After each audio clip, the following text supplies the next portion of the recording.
நாங்கள் என்ன நினச்சோம், திருவண்ணாமலை வரைக்கும் பார்க்கும்போது அமைச்சர் ஏவவேலு வந்து ஒரு வேளை திமுகவுடைய கட்சியை அங்கே அந்த மாவட்டத்தில் காலி பண்ணிவிட்டு ஒரு பாஜகவுக்கே போயிடலாம் அப்படிங்கிற உத்தியில் வேலை செஞ்சிட்ருக்கிறாரோ அப்படின்ற மாதிரி நினச்சிட்ருக்குறோம். ஆனால் மீதி இடங்கள்லேயும் வந்து திமுக வந்து இந்த மாதிரி இருக்கிறது, முதலமைச்சர் வாய் திறந்து எதையுமே பேசுகிறதில்ல, மற்றவர்கள் தான் பேசிகிட்டு இருக்கிறாங்க. என்ன நடக்குது அப்படிங்கிறதே தெரியாது. திமுக வந்து தன்னுடைய எம்பி எலெக்ஷனில் தன்னுடைய இது தேவையில்லை, தன்னுடைய மாநிலம் மட்டுமே போதும், சட்டமன்றத்தோடு நின்றுக்கலாம் அப்படிங்கிற மாதிரியான எண்ணத்தில் இருக்கோங்கிற மாதிரி நமக்கு தோணும். அப்படின்னா மக்கள் என்ன வந்து ஷார்ட் மெமரி உள்ளவங்களா என்ன? இப்போ இது அடுத்து இவ்வளோ நாள் என்ன நடந்ததுன்னு அவங்களுக்கு தெரியும் தானே? அதுதான் நிச்சயமாக இதுவரைக்கும் இருந்த மாதிரியே எப்போவுமே மாறி மாறி இவர்களுக்கே வாக்களிச்சிருவாங்க அப்படிங்கிற எண்ணத்தில் தான் திமுக இருக்குது. இப்போ ஒரு பாஜக மத்தியில் எப்படி ஒரு கார்ப்பரேட்டுக்கான அரசாக செயல்படுதோ அதே மாதிரி தமிழகத்தில் என்ன 2 பேருக்கு நிறைய ஸ்டாலினுக்கும் சரி மோடிக்கும் சரி நிறைய சிமிலாரிட்டி ஒற்றுமை இருக்கிற மாதிரி எனக்கு தெரியுது தோழர். ஆமாங்க, முன்னாடி அவர் ஃபாசிஸ்ட்டை எதிர்க்கிறோம் அப்படின்னு சொல்கிறாரு, நாங்கள் பிஜேபி எதுக்குறோன்னு சொல்கிறாரு. ஆனால் பிஜேபி செய்யக்கூடிய வேலைகளை இவர்களும் செய்யும்போது முந்திட்டு செய்கிறாங்க. ஆமாம், அவங்க பஞ்சாபில் விவசாயிகள் போராடுறவங்கள வந்து ரப்பர் குண்டுகள் வச்சு சுடுறாங்க, இவங்க இங்கே போராடுற விவசாயிகளை குன்ற சட்டத்தில் வைக்கிறாங்க. அப்போது பெரிய வித்தியாசம் இல்லாததான் இவர்கள் செஞ்சிட்ருக்கிறாங்க. இது வந்து திமுகவுக்கு வந்து ஒரு நல்ல போக்கு இல்லை. உங்களுடைய தனிப்பட்ட குண்டர் சட்டத்தில் விவசாயிகளை போடும்போது அதெல்லாம், ஆனால் உங்களை மட்டும் கடைசியில் வெளிவிடாததற்கான காரணங்கள் என்ன? அப்புறம் 1 ஃபைன் டே வந்து வெளிவிட்டதற்கான காரணங்கள் என்ன? அதுதான், இது வந்து முழுக்க முழுக்க அமைச்சர் ஏவவேலு அவர்களுடைய காழ்ப்புணர்ச்சி, அவர்களுடைய விரக்தி, எது வேணாலும் நம்ம வார்த்தைகளை சேர்த்துக்கலாம். அவர்களுடைய ஈகோ, உண்மையாக சொல்லணும்னா அவருக்கு வந்து நீ என்ன வந்து இங்கே போராடுறது, நான் என்ன விடுறது. அவர் வந்து ஒரு குறுநில மன்னர், மாவட்டத்தை வந்து ஒரு தனி மாநிலமாக நினச்சிட்டு இருக்கிறார் போல. ஓகே, ஏன்னா பக்கத்து மாவட்டத்திலேருந்து வந்துட்டோமா, இவர் புதுசாக அவருடைய மாவட்டத்தில் இருக்கக்கூடிய அவருடைய தமிழகத்தில் தானே இருக்குது. அதுதான் இல்லை, வெளிநாட்டுகளில் எங்கேயாவது இருக்குதா? அதுதான். அதனால் உதயநிதி ஸ்டாலின் அவரை வந்து சின்ன சேகுவரா அப்படின்லாம் சொல்லிக்கிறாங்க. அவர் சேகுவரா எங்கே போய் போராட்டம் பண்ணார், எந்த நாட்டில் பிறந்து எந்த நாட்டில் பண்ணார்? மக்களுக்கு வந்து நல்லது செஞ்சு நம்ம ஓட்டு வாங்கணுங்கிற எண்ணம் இல்லை, தேர்தல் நேரத்தில் காசு கொடுத்தா ஓட்டு போட்டுருவாங்க அப்படிங்கிற தப்பு கணக்கு போடுது. மக்கள் தெரிஞ்சோ தெரியாமையோ ஒரு முறை காசு கொடுத்தீங்க வாங்கினாங்க, ஆனால் தொடர்ச்சியாக நீங்கள் துரோகம் பண்ணிவிட்டு காசு கொடுத்தீங்கன்னா வாங்க மாட்டாங்க. அவங்கள இப்போ மேல்ம பகுதியில் வந்து காசு கொடுக்க சொல்லுங்களேன், முதல்ல பிரச்சாரத்துக்கு வர சொல்லுங்களேன் அவங்கள. சட்டமன்றத்தில் அமைச்சர் ஏவவேலு பொய் பேசுகிறாரு, இவர் வந்து இவருக்கு தெரிஞ்சிருக்கணும், இவர் பொய் பேசுகிறாருன்றது தெரிஞ்சிருக்கணும், இல்லையா வேறு யாராவது வச்சாவது தெரிஞ்சுக்கணும். உங்களுக்கு உளவு பிரிவு சொல்லுது. அப்போது என்ன பண்ணுறீங்க நீங்கள்? விவசாயிகளே இல்லைன்ட்டாரு. குன்ற சட்டத்தில் கைதுப்பட்ட 7 நபர்களும் விவசாயிகளே இல்லை, இவர்களுக்கு 1 சென்ட் நிலம் கூட இல்லைன்றார். நாங்கள் சொல்கிறோம், நான் என்னுடைய பட்டா சீட்டை எட்டுன்னு வந்து கொடுக்குறேன், இவர் வந்து அமைச்சர் பதவியிலேருந்து விளைவிக்கிறாரா? மெட்ராஸ் ஸ்கூல் ஆஃப் ஜேர்னலிசம் வழங்கும் diploma in applied journalism and digital media. ஆழமான கருத்தியல் வகுப்போடு தொழில்நுட்ப பயிற்சி, செய்திக்களத்தில் நேரடி அனுபவத்தோடு செய்தி சேனல்களில் பயிலும் வாய்ப்பு, முன்னணி ஊடக ஆளுமைகளின் தொடர்ச்சியான கலந்தாய்வு மற்றும் கற்பித்தல். மாணவர் சேர்க்கை நடைபெறுகிறது. இன்றைய தொடர்பு கொள்ளுங்கள். வணக்கம் தோழர். வணக்கம். மேல்மா சிப்காட்டுக்கு எதிரான போராட்டம் நேற்றையோட 250வது நாளை எட்டியிருக்குது. அந்த திருவண்ணாமலை சிப்காட் ஃபேஸ் 3 இந்த போராட்டம்ன்றது மக்கள் சைடில் ரொம்ப நியாயமான போராட்டம். ஏன்னா ஆல்ரெடி ஃபேஸ் 1 இருக்குது, ஃபேஸ் 2 இருக்குது, அதுக்கு இல்லாமல் இன்னொரு எக்ஸ்டென்ஷன் ஸ்பேஸும் இருக்குது. இது 3மே ஃபில் ஆகாத நிலையில் 4வதாக இதை எடுக்கிறாங்க. மக்கள் போராட்டம் இவ்வளவு நாளாக நடக்குது, ஆனால் அரசு இந்த போராட்டத்தையும் அந்த மக்களோட கோரிக்கையை என்னவா பார்க்குறாங்க? இல்லை, அரசு வந்து எங்கள் கோரிக்கையை இன்றைக்கு வரைக்கும் செவி சாய்க்கவே இல்லை அப்படிங்கிறது தான் காமிக்குது. ஏன்னா ஒரு 10 நாள் 15 நாள் போராடுறோம் அப்படின்னா மக்கள் ஏதோ சும்மா போராடுறாங்க அப்படிங்களாம். 100 நாளை தாண்டிச்சு, 125 நாள் தாண்டிச்சு, எல்லாரையும் சிறையில் அடிச்சிங்க, குண்டர் சட்டம் போட்டிங்க, எல்லாமே தவறுன்றதை அரசே ஒத்துக்கிற அளவுக்கு தான் போச்சு. அப்போ அதையெல்லாம் தாண்டி திரும்பவும் போராட்டம் நடந்துகிட்ருக்குது. இப்போ அரசு வந்து இதை ஒரு ஒரு பொருட்டாகவே எடுத்துக்கல அப்படிங்கிறது தான் காமிக்குது. சரி, ஒரு வேளை இது மாவட்டத்தில் இருக்கக்கூடிய அமைச்சர் மட்டும்தான் வந்து தன்னுடைய கட்டுப்பாட்டில் வச்சுருக்கிறாரோ அப்படின்னு பார்க்கும்போது, நாங்கள் சென்னைக்கு முதலமைச்சரை சந்திக்கிறதுக்காக சென்னையில் வந்து இறங்கினாலும் அங்கே இருக்கக்கூடிய காவல்துறையும் வந்து எங்களை ஏதோ வேற்றுகிற வாசிகள் வேறு மக்கள் வந்து இங்கே மனு கொடுக்க வர மாதிரியான ஒரு நிகழ்வு தான் வந்து நடந்தது. அப்போது இது தமிழக அரசு முதலமைச்சர்லேருந்து யாருமே வந்து இதை ஒரு பொருட்டாகவே எடுத்துக்கல. மக்களை மதிக்காத செயல் தான் அவங்க செஞ்சிட்ருக்காங்க அப்படிங்கிற மாதிரி தான் தோணுது. அந்த மக்களோட மனநிலை எப்படி இருக்கு தோழர்? ஏன்னா அவங்களுடைய ஒரே வாழ்வாதாரம் நிலம்தான்.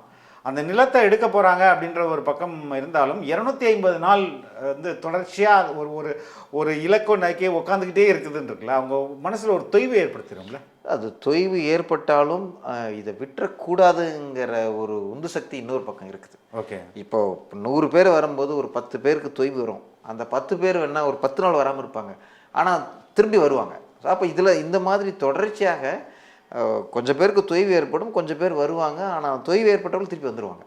அந்த விட மாட்டோம், எந்த சூழ்நிலையிலும் எங்கள் நிலம் நாங்கள் எங்ககிட்டேருந்து விட மாட்டோங்கிறதுல தெளிவாக இருக்கோங்க.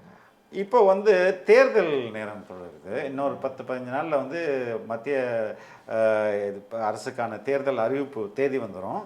இந்த நேரத்தில் வந்து வாக்கு தான் வந்து எல்லா அரசியல் கட்சியும் முதன்மைப்படுத்தும். எப்பா இது மாதிரிலாம் போராடாதீங்க, அப்பேற்பட்ட மத்திய அரசே விவசாய சட்டத்தை போன தேர்தலுக்கு முன்னாடி அந்த பஞ்சாபில் தேர்தல் வரும்போது நாங்கள் வாபஸ் வாங்கிறோம் அப்படின்னு சொல்லிட்டு விட்டாங்க.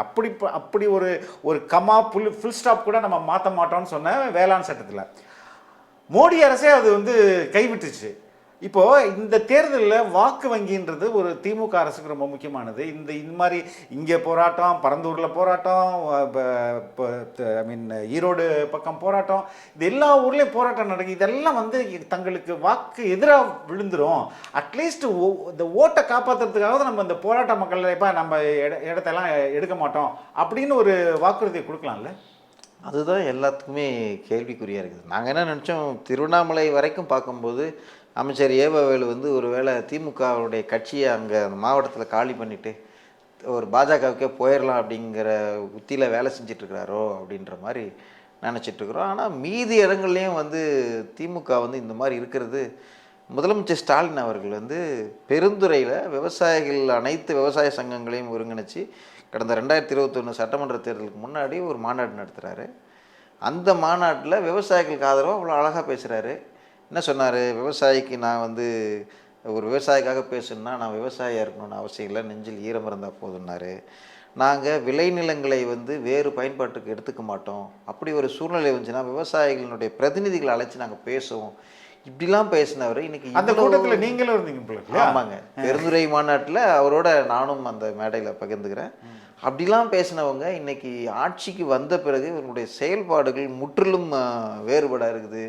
முதலமைச்சர் வாய் திறந்து எதையுமே பேசுறதில்ல, மற்றவர்கள் தான் பேசிகிட்டு இருக்கிறாங்க. என்ன நடக்குது அப்படிங்கிறதே தெரியாத திமுக வந்து தன்னுடைய எம்பி எலெக்ஷனில் தன்னுடைய இது தேவையில்லை, தன்னுடைய மாநிலம் மட்டுமே போதும், சட்டமன்றத்தோடு நின்றுக்கலாம் அப்படிங்கிற மாதிரியான எண்ணத்தில் இருக்கோங்கிற மாதிரி நமக்கு தோணும். அப்படின்னா மக்கள் என்ன வந்து ஷார்ட் மெமரி உள்ளவங்களா?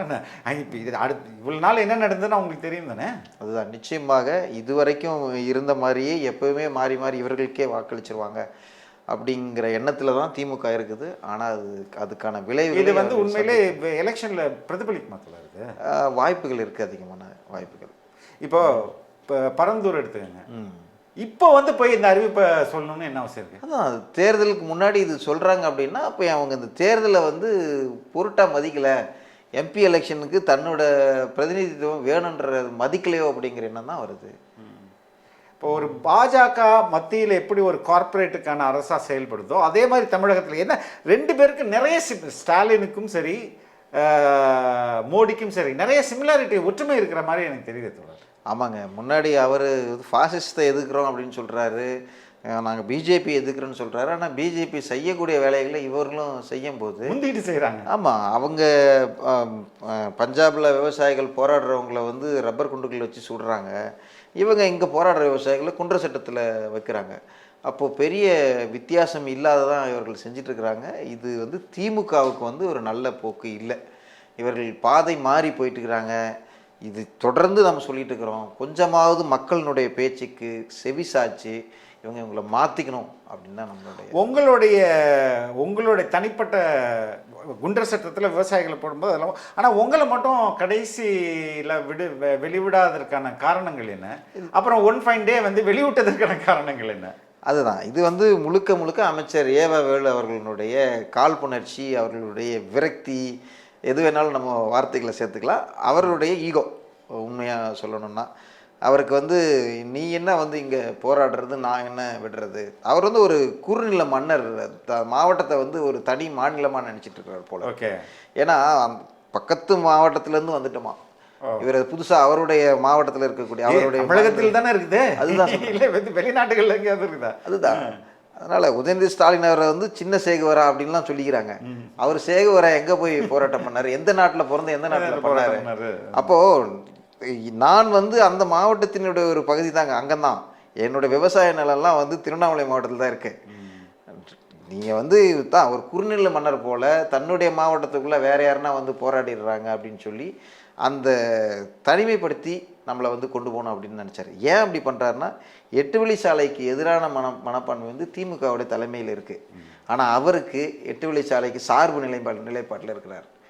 அதனால் அந்த திட்டத்திலும் நமக்கான நம்மளுடைய அவருக்கு என்ன அதில் லாபம் வந்திருக்குமோ அதுவும் இல்லைன்னு நினச்சிருக்கிறாரு. இங்கேயும் வந்து போராடுறோமே, அப்போது இவர்கள் வந்து நம்ம ஒரு கொண்டர் சட்டம் மாதிரி பாய்ச்சி பயமுறுத்தினா தான் இனி போராட மாட்டாங்க அப்படிங்கிற ஒரு பயமுறுத்தும் செயலாக தான் பண்ணாங்க. நாங்கள் பயப்பில்லை. துப்பாக்கி, அதாவது ஸ்டெர்லைட் போராட்டம், அதை தொடர்ந்து நடத்தப்பட்ட துப்பாக்கி சூடு, 8 வழி சாலை, மீத்தேன் எரிவாயு திட்டம், இது மாதிரி திட்டங்கள் தான் அந்த திட்டத்தை எதிர்த்து மக்கள் திரள் போராட்டங்கள் தான் அதிமுகவுக்கு எதிரான மனப்பான்மையை உருவாக்குச்சு ஒட்டுமொத்த தமிழகத்திலையும். அதை அப்படியே வாக்குகளாக அறுவடை பண்ண திமுக இந்த சட்டங்களுக்கு இந்த மக்கள் திரள் போராட்டங்கள் அத்தனைக்கு எதிர நிலைப்பாட்டில் இப்போ நிற்கிறாங்களே. இப்போ இது என்ன அவங்க புரிதல் வச்சுருக்காங்க மக்களை பற்றி? அவர்கள் புரிதல் வந்து என்னென்னா, மக்கள் காசு கொடுத்தா ஓட்டு போட்டுறாங்கிற புரிதலில் இருக்காங்க. மக்களுக்கு வந்து நல்லது செஞ்சு நம்ம ஓட்டு வாங்கணுங்கிற எண்ணம் இல்லை, தேர்தல் நேரத்தில் காசு கொடுத்தா ஓட்டு போட்டுருவாங்க அப்படிங்கிற தப்பு கணக்கு போடுது. மக்கள் தெரிஞ்சோ தெரியாமையோ ஒரு முறை காசு கொடுத்தீங்க வாங்கினாங்க, ஆனால் தொடர்ச்சியாக நீங்கள் துரோகம் பண்ணிவிட்டு காசு கொடுத்தீங்கன்னா வாங்க மாட்டாங்க. அவங்கள இப்போ மேல்ம பகுதியில் வந்து காசு கொடுக்க சொல்லுங்களேன், முதல்ல பிரச்சாரத்துக்கு வர சொல்லுங்களேன், அவங்கள என்னன்றதை தெரிஞ்சுப்பாங்க. இது ஒரு மேல்மாவுடைய வந்து ஒரு சாம்பிள் தான். நிச்சயமாக இவர்கள் செய்யக்கூடிய விஷயம் இந்த அராஜகங்களுக்கு அறுவடை வந்து கிடைக்கும் அவங்களுக்கு. வேண்டும் வேண்டும் சிப்காட் வேண்டும்னா போராட்டத்தை வந்து ஆட்களை கூட்டு வந்து திமுகவே நடந்துச்சு. அந்த மாதிரி முயற்சி இப்போ தொடர்ச்சியாக பண்ணுறாங்களா? அதாவது அந்த ஒரு நாள் நடத்துனாங்க, எவ்வளோ நாளைக்கு தான் காசு கொடுத்து பண்ண முடியும்? அங்கே வந்த சில தொலைக்காட்சி நபர்கள் வந்து அவர்கள் காசு கொடுத்து தான் கூட்டிகிட்டு வந்தாங்கிற அளவுக்கு வெளிப்படுத்தியாச்சு. ஒரு ஒரு ஒரு மாதம் அந்த பந்தல் மட்டும் வச்சுருந்தாங்க. அதனால் அதுக்கப்புறம் அந்த பந்தலும் எடுத்துட்டாங்க. அவங்களுடைய போராட்டம் அவ்வளோதான். ஏன்னா அந்த பகுதி அந்த ஊரில் இருக்கிற மக்கள் யாரும் வந்து எங்களுக்கு சிப்காட் வேணும்னு போராடல. இவர்கள் வெளியூரில் இருந்து ஆட்களை திரட்டி, அதாவது சிப்காட்டில் இருக்கக்கூடிய பேருந்துகள் எடுத்து ராணிப்பேட்டையிலிருந்துலாம் ஆட்களை கூப்பிட்டு வந்ததாக சொல்கிறாங்க. நான் சிறையில் இருந்தேன், ஆனால் அங்கே இருந்த மக்கள் சொன்னது இந்த மாதிரி கூப்பிட்டு வந்து இவங்க சிப்காட் வேணும்னு சொல்லி போராட்டம் நடத்தி. ஏன்னா வெளியே இருக்கிற மக்களுக்கு வந்து தெரியாது அங்கே என்ன கலை நிலவரம்னு சொல்லி. அப்போ இப்படிலாம் பண்ணும்போது ஓகே நாங்கள் போராடுறது தான் தவறு, வேண்டான்றவங்க வந்து குறைவாக இருக்கிறாங்க அப்படிங்கிற மாதிரி காமிக்கிறதுக்கு பண்ணாங்க. ஆனால் அது அவங்களுடைய வினை, அது அவங்களுக்கு எதிர்வினை ஆயிடுச்சு. இப்போது இங்கே சென்னையில் போராடுறது அப்படின்றது ஒரு சென்னைன்றது முக்கியமான இடம். ஏன்னா அனைத்து ஊடக வெளிச்சமும் படும், எல்லா மனிதர்கள்ட்டையும் அந்த மக்களுடைய போராட்டம் போய் சேரும். அதனால தான் சென்னையை வந்து நிறையா இப்போ ஆசிரியர்கள் தொடர்ச்சியாக போராட்டம் பண்ணுறாங்க, இப்போ அரசு ஊழியர்கள் பண்ணுவாங்க, செவிலியர்கள் பண்ணுவாங்க, விவசாயிகள் பண்ணுவாங்க. ஆனால் மேல்மாலேருந்து வந்தால் மட்டும் வரும்போதே பிடிச்சிடாங்களே, என்ன காரணம்? அதுதான் புரியலைங்க. மேல்மா மக்களை வந்து ஒருவேளை இந்த நாட்டுக்கு இது தேவையற்றவர்கள்னு நினைக்கிறாங்களான்ற அளவுக்கு தோணுது. ஏன்னா நாங்கள் வந்து அங்கேயே மேல்மாவை விட்டு வெளியே வரக்கூடாதுன்ற அளவுக்கு யோசிச்சுக்கிறாங்க. இது திட்டவட்டமாக தெரியுது உங்களோட ஈகோ. நீங்கள் என்ன போராடி நீங்கள் வந்துடுவீங்களா, எங்கே வந்தாலும் நான் உங்களை வந்து விட மாட்டோம். எப்படி மேல்மா விட்டு வெளில போக? மேல்மா கிட்டத்தட்ட அந்த 11 கிராமமுமே வந்து ஒரு திறந்த வெளி சிறைச்சாலை. இதை ஏற்றுக்கணும். இந்த நவீன காலத்தில் இன்றைக்கி வந்து இந்த 11 கிராம மக்களும் திறந்த வெளி சிறைச்சாலையில் தான் இருக்காங்க. ஒவ்வொரு கிராமத்துலேயும் தொடர்ந்து சிஐடிங்க ரோந்தில் இருக்கிறாங்க, ஒவ்வொரு கிராமத்துலேயும் போலீஸ் போட்டிருக்கிறாங்க. நாம் தனிப்பட்ட முறையில் யாராவது போயிட்டு வந்தோம்னா விட்டுருவாங்க, ஒரு 10 பேர் சேர்ந்து போனோம்னா விட மாட்டாங்க.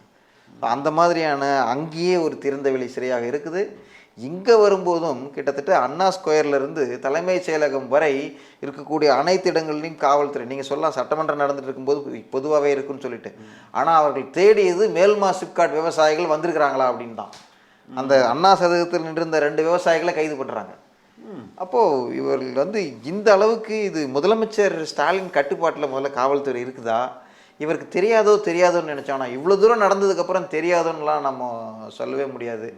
இவர் வந்து அமைச்சர்கள் எல்லாம் இரு முகத்தோட செயல்படுறாரோ, மக்கள்கிட்ட காட்டும்போது ஒரு அப்பாவி முகத்தை வச்சுக்கிட்டு விட்டாத அடிச்சு நொறுக்குன்னு இன்னொரு முகத்தை காட்டுறாரோ. அதுதான் ஒரு பக்கம் அப்படி தான் நமக்கு தோணுதுங்க. இரட்டை நிலைப்பாடில் தான் இருக்காரோ அப்படின்ற நிலைப்பாடு நமக்கு தோணுது. ஆனாலும் கடைசி வரைக்கும் இவர் எப்பயாவது வாயை திறந்து இதை பேச மாட்டாரான்ற ஒரு நப்பாசையும் வந்து நமக்கு இருக்குது அப்படிங்கிறது தான். ஆனால் சட்டமன்றத்தில் அவர் பேசுவதெல்லாம் நடைமுறையிலே நடந்துட மாட்டாங்க. அப்படி ஒரு சிக்கலும் இருக்குது. இல்லை, அதான் சட்டமன்றத்தில் அமைச்சர் ஏவாவேலு பொய் பேசுகிறாரு.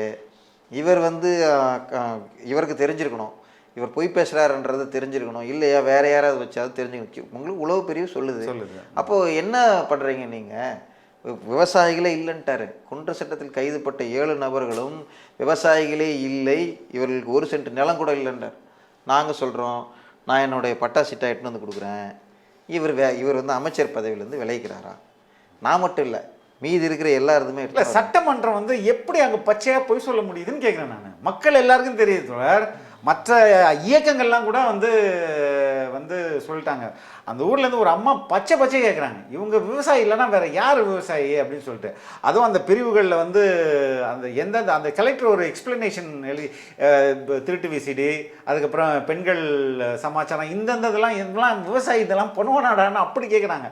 அப்படி கேட்ட பிறகு விவசாயி இல்லைன்னு சொல்கிறாங்களே, எப்படி இது முடியுது? அப்போது எங்களை யார் எதிர்த்து கேள்வி கேட்டுற முடியும்? நாங்கள் அதிகாரத்தில் இருக்கிறோம். அந்த அதிகார திமிர் தான் வந்து அவர்களை அப்படி பேச வைக்குது. ஆனால் பின்னாடி ஒரு மாதிரி அவமானப்பட்டாங்கல்ல. உங்களையெல்லாம் உள்ளே போட்டதில்ல, குண்டர் சட்டத்தில் போட்ட அவமானம் எதிர்பார்க்கல இப்படிப்பட்ட ஒரு விஷயம். இந்த விஷயத்தை இந்த மாவட்டத்தோட நசுக்கிடணும்னு நினச்சாங்கல்ல, அது அப்படி இல்லாமல் இது வந்து எல்லாரும் பேசக்கூடிய ஒரு விஷயமாக மாறினதுனால அவர்களுக்கு வந்து ஒரு அசிங்கம் ஏற்பட்டது. ஏன் என்னை வந்து விடாமல் இருந்தது, நீதிமன்றம் வந்து அவர்கள்கிட்ட வந்து சரியான கேள்விகள் கேட்கும்போது எங்கே அபராதம் விதிச்சு இந்த அரசுக்கு வந்து அவமானத்தை ஏற்படுத்திடுவாங்களோன்ற காரணத்தினால தான் இவர்கள் விடுவித்தார்கள். அது ஆல்மோஸ்ட் நம்ம என்ன சொல்லுவாங்க, ரிவ்யூ போகும்போது நீதிபதிகள், நான் கேள்விப்பட்டது, நீதிபதிகள் ரொம்ப அசிங்கப்படுத்திடுவாங்க இந்த அரசை, தயவு செய்து விட்டுருங்க அப்படின்ற அடிப்படையில் தானே விட்டாங்க. ஆமாங்க. அதாவது என்னென்னா, ஏற்கனவே திமுக வந்து இந்த விவசாயிகள் மீது குன்ற சட்டம் போடுறது இது முதல் முறை அல்ல. ஏற்கனவே நடந்தது, அது பெரிய அளவில் தெரியாமல் போயிடுச்சு.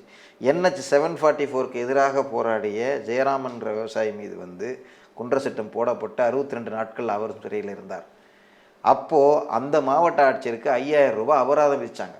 ஓகே, கோர்ட்டு அது கட்ட மாட்டேன்னு சொல்லி உச்சநீதிமன்றம் போனாங்க. உச்சநீதிமன்றம் கட்ட அந்த 5000 சொல்லிடுச்சு. அதே சூழ்நிலை தான் இங்கே வந்து 5 லட்ச ரூபா கேட்கறதுக்கு இருந்தாங்க. அப்போது இந்த மாதிரி அவமானம் வந்துடக்கூடாதுங்கிற காரணத்துக்காக இவர்களாக வந்திருக்கணும்னு நினைக்கிறேன் தோழர். நான்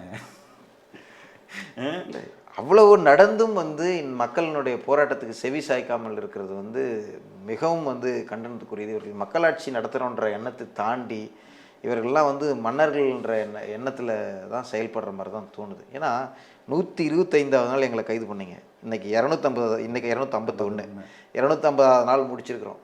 இன்னமும் வந்து நீங்கள் என்ன போராடுறது, நாங்கள் விட்டுருவோம் அப்படின்ற மனநிலை இருக்கீங்க. ஆனால் எவ்வளோ நாள் ஆனாலும் இந்த மக்கள் இந்த இடத்த விட்டு எங்கள் சிப்காட் திட்டத்துக்கு நீங்கள் நிலம் எடுக்க முடியாதுங்க. அரசியல்வாதிகள் அவர்களுடைய பொறுப்பும் நிரந்தரமற்றது, ஆனால் மக்கள் நிரந்தரமானவர்கள், அவர்களுடைய வாக்குகள் நிரந்தரமானது. இதை ஏன் புரிஞ்சுக்க மாட்டேங்கிறாங்க? அதாங்க, வெஸ்ட் பெங்காலில் வந்து கம்யூனிஸ்ட் அந்த அளவுக்கு ஒரு நல்ல கிட்டத்தட்ட 30 ஆண்டுகளுக்கு மேலே ஆட்சி செஞ்சுட்டு இருந்துட்டு விவசாயிகள் மீது கை வச்சு தான் வந்து அழிஞ்சு போச்சாங்க. அதே நிலைமை திமுகவுக்கு வந்துடக்கூடாது. திமுக வந்து இதுலையாவது பாடம் கற்றுக்கிட்டு தொடர்ந்து இந்த மாதிரி செயல்படாமல் மக்களுக்கானதாக செயல்படணும்னு நினைக்கிறோம். ரொம்ப நன்றி தோழர், உங்கள் போராட்டம் வெற்றியடைய. நன்றி.